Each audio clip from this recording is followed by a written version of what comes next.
Hey everybody, Doc Parsley here. I wanted to talk to you today about a common villain or a common molecule that's been villainized, and that is cortisol, or as most people think of it, as the stress hormone. And the reason for that is because it is secreted from the adrenal glands on top of our kidneys, which secrete all of the stress hormones, and so cortisol is thought to be the master of all of those. But it's not a bad thing. I mean, everybody has this idea that having cortisol in your bloodstream means that you're stressed. Having cortisol in your bloodstream means that you're alive. You have to have cortisol to be alive.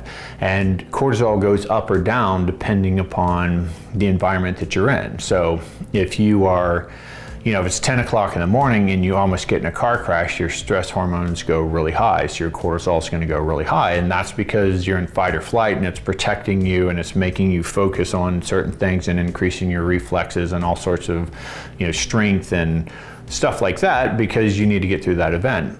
But if you're laying on your couch at 10 o'clock in the morning, you're still awake, you're still alive, but you don't need nearly as many stress hormones.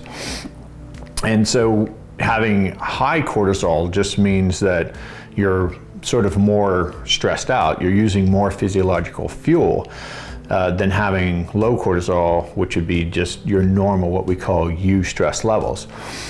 So one of the reasons that we sleep is we repair our body and we replenish our brain chemistry and flush out toxins from our brain while we're asleep, which then allows us to be more rested the next day, and therefore we need fewer stress hormones. We need less cortisol, just like we're laying on our couch versus we're in a car crash. There are different levels that you need. Well, if your body's under some physiological stress because you didn't repair it during the night, well, your stress hormones are going to have to be a little bit higher. But you run into the same problems when you almost get in a car crash and you think about how stressed you are and how does your brain work, right? Your brain doesn't work very well. You couldn't, you couldn't do a math problem or learn something while you're, right around the time that you got in a car crash. You probably couldn't remember your phone number, right? Because you're really stressed out. Your brain's just not working as well. But what cortisol does, it goes really high if you don't sleep, or if you've just been awake a lot of hours in a row, your brain quits working as well. And that's because your body is essentially running out of energy, and your brain's running out of energy. And when you release cortisol, it actually allows you to use your body as a fuel source to fuel your body and your brain. So you start using your muscles and your fat and your stored glycogen, your stored glucose, or blood sugar that's stored in your organs that you can mobilize. That's all from being in a slightly stressed environment.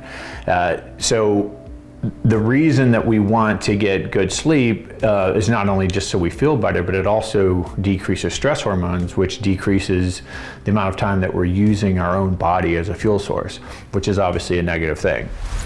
So there are a few things that we can do to decrease the cortisol and the stress hormones throughout the day, every day, or even if we get up really early and we're gonna have to stay up 20 hours, there are things we can do during the day that will decrease the amount of cortisol that we need to be alive and to be awake in proportion to our environment, right? Some of those things, of course, napping helps, meditation helps, yoga helps, some sort of like non-active, or not super intense, but just like an active movement, something like Tai Chi, all these things that engage your body. Aromatherapy has been proven to be really helpful, and that, all sorts of things. The most studied and powerful probably is lavender. There's also lemon balm and chamomile and like some other things. Lavender usually tends to be the most popular.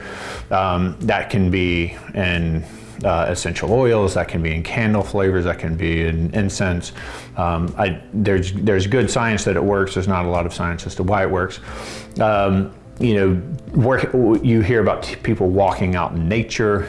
You hear about people doing guided meditation through audio, or positive affirmations, journaling, all of that stuff. The reason you're doing that is it's actually settling down your body stress level. It's decreasing your heart rate. It's decreasing your blood pressure. It's decreasing your cortisol.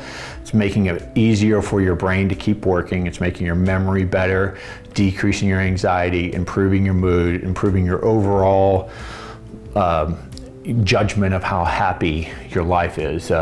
Quality of life index is what it's called. So how do you feel just in general about everything in the world? That goes up. Your quality of life and your joy in life goes up when you have lower stress hormones. So take it to heart. Sleep is the most important thing that you can do to decrease your cortisol throughout the entire day, decrease your dependency upon that stress hormone to keep you awake because your body's more ready for that day.